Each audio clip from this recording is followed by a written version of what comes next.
Selamat mendengarkan podcast ini. Bapak, Ibu, dan saudara-saudara yang terkasih di dalam Tuhan, kebenaran saat ini berjudul Pesta Rohani. Saudara-saudara, kalau Allah bisa dikenali hanya melalui sebuah sistem pendidikan, betapa kerdilnya Allah itu. Allah adalah Allah yang hidup, ya, bukan semacam salah satu bidang ilmu pengetahuan yang menjadi objek penelitian di mana orang bisa menguasainya. Ia adalah pribadi yang menghendaki sebuah hubungan interpersonal, ya, hubungan antar pribadi, hubungan interaksi, ya, dan mengalami Allah. Orang akan mengalami Tuhan secara unik dan dalam porsi tertentu, karena pada dasarnya pengenalan akan Allah itu bertujuan agar seseorang bisa menempatkan diri secara benar di hadapan Allah dan menempatkan Allah secara patut di tempat yang terhormat di dalam hidupnya. Selanjutnya orang tersebut bisa mengerti apa yang Allah kehendaki untuk dilakukan, baik secara moral, ya, tentu bicara soal kesucian, ya, atau terkait dengan tugas. Saudara-saudara, setiap orang pasti memuat rancangan Allah yang khas yang harus dipenuhi. Ketika seseorang meninggal dunia, mestinya ia sudah memiliki wajah batiniah sesuai dengan yang Allah kehendaki. Kita tahu yang Allah kehendaki itu adalah rancangan semula, manusia segambar, ya, dan serupa dengan Allah. Manusia pertama yang sempurna, yang menjadi model manusia yang Allah kehendaki, yang menjadi yang sulung adalah Tuhan Yesus. Artinya, ketika kita meninggal dunia, Bapa ingin menemukan wajah Kristus di dalam hidup kita. Seperti pertanyaan Paulus, hidupku bukannya aku lagi, melainkan Kristus yang hidup di dalam aku. Pergumulan menemukan Allah ini yang tidak bisa diungkapkan dengan kata-kata, tidak bisa dijelaskan secara lengkap dengan kalimat.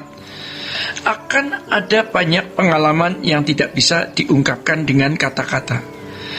Tetapi yang intinya kita menjadi takut akan Allah. Hati kita harus haus dan lapar akan kebenaran.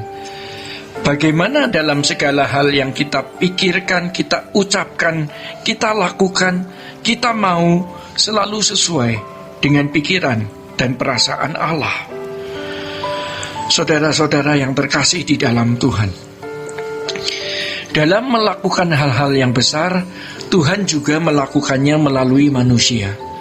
Dalam hal ini, Tuhan memakai jabatan guru, gembala sidang, pembicara mimbar, penginjil, konselor, dan lainnya guna mengubah orang. Maka mereka harus benar-benar hidup lebih kudus, ya, harus benar-benar lebih rela melepaskan segala sesuatu yang dimiliki bagi pekerjaan Allah. Oleh karenanya, orang-orang tersebut harus bisa menjadi teladan. Namun tidak hanya orang dengan jawatan gerejawi saja yang bisa mengalami Allah. Setiap orang percaya yang sungguh rindu melakukan kehendaknya dapat mengalaminya. Itulah sebabnya kita pasti bisa mengalami dan mengenal Tuhan secara maksimal. Kalau orang benar-benar bertemu dengan Allah, pasti hidupnya akan dipenuhi oleh sukacita yang tak terkatakan. Bukan berarti hidupnya bebas dari masalah, melainkan hidupnya akan diwarnai pesta. Bukan pesta seperti pengertian umum. Pestanya adalah ketika dia bisa menyukakan hati Allah. Hatinya bersukacita. Sukacita yang tentu juga tidak bisa disamakan dengan sukacita dunia ini. Kita menikmati sukacita Tuhan dan berpesta ketika kita menyembah Tuhan dengan hati yang tulus dan menghormatinya. Ya. Saudara-saudara, orang yang benar-benar mengenal Allah, hidupnya pasti makin hari makin bersih. Jadi kesucian itu bukan sesuatu yang mustahil. Sebab Tuhan sendiri yang berkata, kuduslah kamu sebab aku kudus. Kita bisa menikmati pesta sukacita hidup ketika kita diberikan Tuhan kesempatan mengulurkan tangan kepada orang yang membutuhkan pertolongan. Tuhan kirimkan Lazarus di dalam hidup kita, di mana kita bisa mencurahkan hidup kita. Kita seperti anggur tercurah dan roti yang terpecah.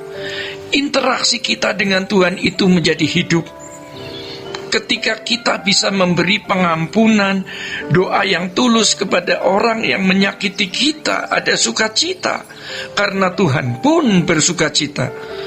Sebab orang yang benar-benar menjumpai Tuhan pasti menjaga perasaan sesama. Ia tidak akan melukai, tidak akan merugikan sesama, tidak akan membongkar kejahatan orang atau kesalahan orang semena-mena. Sebab masing-masing orang memiliki urusan dengan Tuhan, apalagi memfitnah orang lain. Hal tersebut jauh dari pemikirannya. Jangan pernah kita menganggap mudah untuk menemukan Allah.